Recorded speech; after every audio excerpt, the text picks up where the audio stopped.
खबरों की तफसीलात में सबसे पहले आपको बताते चलें कि मुल्क में नफरत और तकसीम की सियासत, दहशतगर्दी के खिलाफ मुत्तहिद होना होगा। Chairman people's party Bilawal Bhutto Zardari का गवर्नर हाउस लाहौर में तकरीब से खिताब, कहा दहशतगर्दी के पीछे बैन अल-अक़वामी ताकतें होंगी, बलोचिस्तान और खैबर पख्तूनख्वा में अमन व अमान पर खुसूसी तवज्जो देना होगी। अपोजिशन जाती मुफादात के बजाय अवामी इशूज़ पर सियासत करे। कुछ सियासी जमातों ने कौमी सिक्योरिटी कौंसिल के इजलास में शिरकत नहीं की। अपोजिशन पार्टी से अपील है कि लीडर की रिहाई के अलावा भी मसाइल पर तवज्जो दें। वज़ीर आज़म से भी अपील है कि एक बार फिर कौमी सलामती पर इजलास बुलाएं।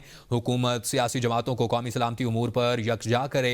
मुल्की मुफाद में इज्तमाई फैसले लेना होंगे। कि जो सियासत अरूज पर है, हमारा सियासत में एक तकसीम पैदा हुआ है। कौमी इश्यूज पे भी इत्तेफाक राय पैदा करना एक बहुत मुश्किल काम बन चुका है। ये दहशतगर्दी का खतरा एक नेशनल सिक्योरिटी क्राइसिस बन चुका है और इन तंजीमों के पीछे जरूर बैन अल-अक़वामी ताकतें होंगे, साजिशें होंगे। नेशनल सिक्योरिटी के इजलास बुलाया गया इस्लामाबाद में, तो कुछ सियासी जमातों ने अपने जाती सियासी मसाइल को तरजीह देते हुए उस मीटिंग में हिस्सा नहीं लिया। हम अपील करते हैं वजीर आजम से, तो एक बार फिर किस किस्म का मीटिंग बुलाया जाए।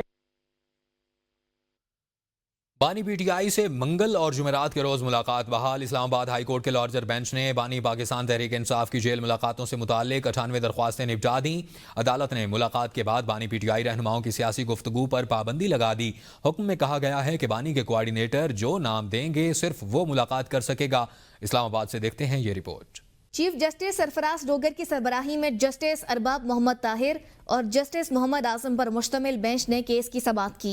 समाअत के दौरान बानी पीटीआई के वकील ने मौक़िफ़ इख्तियार किया कि मंगल और जुमरात को जेल में मुलाकातों का तय है, जहां मंगल को फैमिली और वकला जबकि जुमरात को दोस्तों से मुलाकातें होनी हैं।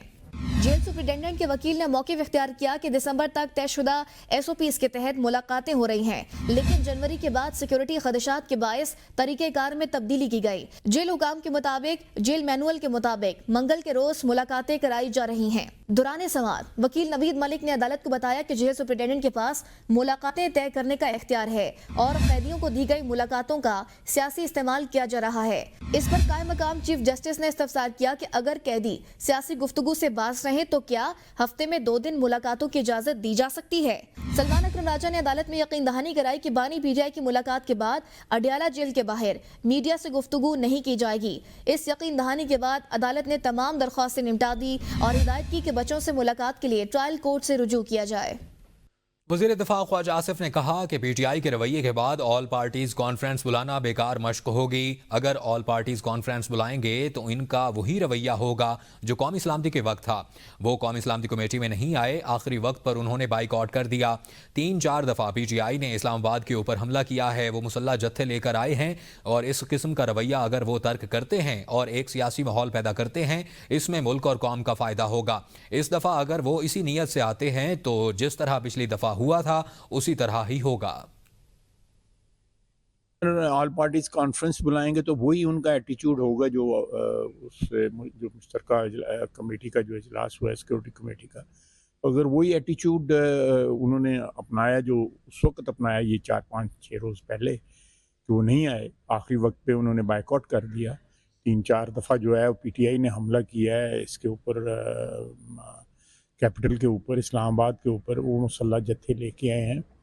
तो इस किस्म का अगर एटीट्यूड जो है अबैंडन करते हैं और उसको तर्क करते हैं और एक सियासी माहौल पैदा करते हैं असेंबली के बाहर भी और असेंबली के अंदर भी, तो मेरा ख्याल है ये इसमें ना सिर्फ जो पार्टीज़ हैं, पॉलिटिकल पार्टीज़ हैं, बल्कि मुल्क कौम का फ़ायदा होगा। तो इस दफ़ा अगर वो आते हैं तो उसी नीयत से अगर आते हैं तो फिर जिस तरह पिछली दफ़ा हुआ था फिर वो खुदा न खास्ता तो उसी तरह ही होगा। उधर सलमान अकरम राजा ने कहा है कि हमने फुल बेंच के सामने अपनी गुजारिशात पेश की। आज अदालत ने वाजिया किया कि जुमेरात वाली मुलाकात भी कराई जाएगी। रुफका की मुलाकात इस शर्त पर होगी कि मुलाकात के बाहर मीडिया से गुफ्तगू नहीं करेंगे। हमें केक तक काटने नहीं दिया गया। यहाँ सिर्फ आइन की पामाली नहीं, शराफत की भी पामाली हो रही है। जी, आज फुल बेंच के सामने हमने अपनी गुजारिशात पेश की। तो रुफका की मीटिंग जो है वो नवंबर से नहीं हुई थी। आज अदालत ने बिल्कुल वाज़ेह कर दिया कि ये मीटिंग जुमेरात वाली भी कराई जाएगी। हमें नज़र ये आ रहा है कि एक बड़ा हमागीर कौमी इत्तेहाद जो है वो पैदा होगा, जिसका मकसद इस मुल्क में आइन की बहाली, इंसानी हुकूक की बहाली और मैं बार बार कहता हूँ शराफत की बहाली होगा। जो घरों में जिस तरह कल छापे मारे गए, 23 मार्च का दिन था, एक खुशी का दिन था, एक अज़म की तजदीद का दिन था। उस दिन हमें लाहौर शहर में केक तक नहीं काटने दिया गया। रुकन कौमी असम्बली शेर अफजल मरवत ने कहा है कि बानी पीटीआई का 9 मई से कोई लेना देना नहीं है। बानी पीटीआई 9 मई को गिरफ्तार हो गए थे। 10 मई को मैंने उन्हें बताया कि पाकिस्तान में क्या हुआ। ये लोग समझते हैं कि शायद हम इस तरह करके लोगों से नाक की लकीरें खिंचवाएंगे। ऐसा नहीं हो सकता। ये तो फिर आइन और कानून की जंग की बजाय अना की जंग बन चुकी है। बलूचिस्तान में जो कुछ हो रहा है इस पर हम सबको होश के नाखून लेने होंगे। रियासत को बलूचिस्तान के तमाम स्टेक होल्डर्स के साथ बैठकर बात करना पड़ेगी। मई के मामलात पे जब उसका कोई लेना देना नहीं, 9 मई को खुद गिरफ्तार हुआ और 10 मई को मैंने उनको बताया पाकिस्तान में क्या हुआ, तो किस चीज़ की वो माफ़ी मांगेगा? ना करदा गुनाहों की। और ये जो हैं यानी ये जतलाने पे लोग तुले हुए हैं बशमूल रियासत के कि हम लोगों से नाक पे लकीरें खिंचवाना जानते हैं। ये कौन सी अना है? यानी इसका मतलब ये जंग फिर कानूनी नहीं है, ये अना की जंग है। और ये पॉलिसियाँ कोई नताइज दे सकती थी तो कहीं बलूचिस्तान में खैबर पख्तूनख्वा में अमन आ चुका होता। रियासत को सोचना होगा, इदारों को सोचना होगा, दुखों का, इनके साथ नाइंसाफ़ियों का अजाला करना होगा, तब कहीं जाके हम मुल्क में अमन और चैन की बात कर सकेंगे। 190 मिलियन पाउंड केस, बानी पीटीआई की सजा मुअत्तली की दरख्वास्तों में अहम पेशरफ्त। इस्लामाबाद हाई कोर्ट ने केस आज समाअत के लिए मुकर्रर कर दिया है। कायम मुकाम चीफ जस्टिस सरफराज डोगर और जस्टिस मोहम्मद आसिफ समाअत करेंगे। रजिस्ट्रार ऑफिस ने बानी पीटीआई और बुशरा बीबी की दरख्वास्तें एतराज़ात के साथ मुकर्रर की हैं। सराहत पाकिस्तान की रीढ़ की हड्डी की हैसियत रखती है। वज़ीर आज़म शहबाज शरीफ का तकरीब से खिताब। कहा PARC में ज़रई तरक्की के लिए काम हो रहा है और यकीन है कि आपकी मेहनत की बदौलत ज़राअत तरक्की करेगा।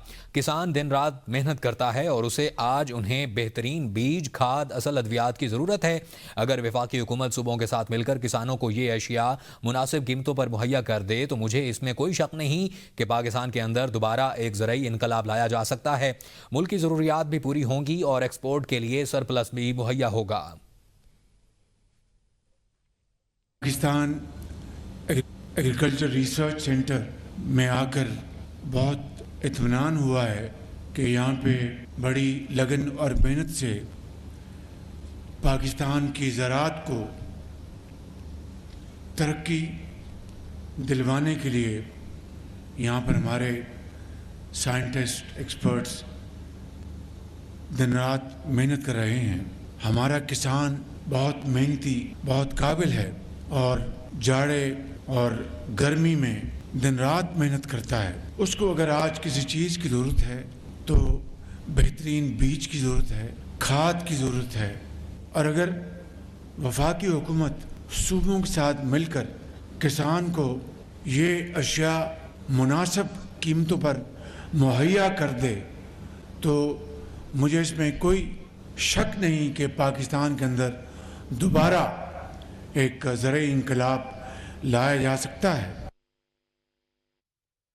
वफाकी वज़ीर बराए कौमी ग़िज़ाई तहफ़्फ़ुज़ राना तनवीर हुसैन की चीनी के हवाले से गुफ्तगू करते हुए कहा कि मुल्क में चीनी का वाफिर ज़ख़ीरा मौजूद है। मकामी ज़रूरियात पूरी करने के लिए चीनी की वाफिर मिक़दार दस्तियाब है। पूरे पाकिस्तान में चीनी 153 रुपये फ़ी किलो दस्तियाब है, जिससे ये ज़ाहिर होता है कि मार्केट में फ़राहमी बरकरार है। उनका कहना था कुछ मफाद परस्त अनासिर चीनी बहरान के हवाले से गलत बयानी करके मार्केट में गैर ज़रूरी हलचल मचा रहे हैं। तो हमारे पास वाफर स्टॉक है, हमारे पास शुगर में कोई कमी नहीं है। तो इसी तरह यूटिलिटी स्टोर पे भी थ्रू आउट पाकिस्तान 153 153 जो 153 रुपये है वो मिल रही है। ऐसा मसला नहीं है। अगर कोई मैनिपुलेट करता है, अगर उसको कुछ ऐसा माहौल क्रिएट करता है, थ्रू मीडिया भी करता है, जो मफाद परस्त लोग हैं, बिल्कुल होते हैं कुछ लोग जो इस सिचुएशन को ख़राब करके फ़ायदा लेते हैं।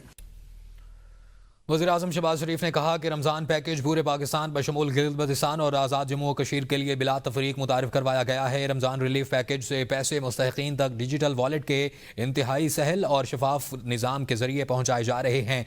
इस मॉडल को दीगर हुकूमती स्कीमों में अपनाया जाए। वज़ीर-ए-आज़म की ज़ेर सदारत prime minister Ramzan relief package 2025 के हवाले से जायज़ा इजलास हुआ। वज़ीर-ए-आज़म ने रमज़ान रिलीफ पैकेज का थर्ड पार्टी ऑडिट करवाने की भी हिदायत कर दी। वज़ीर-ए-आज़म ने रमज़ान रिलीफ पैकेज के हवाले से टेलीकॉम कंपनियों और बैंकों की जानिब से चलाई जा रही आगाही मुहिम को मज़ीद मौसर बनाने और इस हवाले से एक जामिया रिपोर्ट तरतीब देने की हिदायत कर दी। इजलास को रमज़ान रिलीफ पैकेज 2025 के हवाले से पेश रफ्त पर ब्रीफिंग दी गई, जिसमें बताया गया कि अब तक 63% मुस्तहिकीन को रकम पहुँचाई जा चुकी है।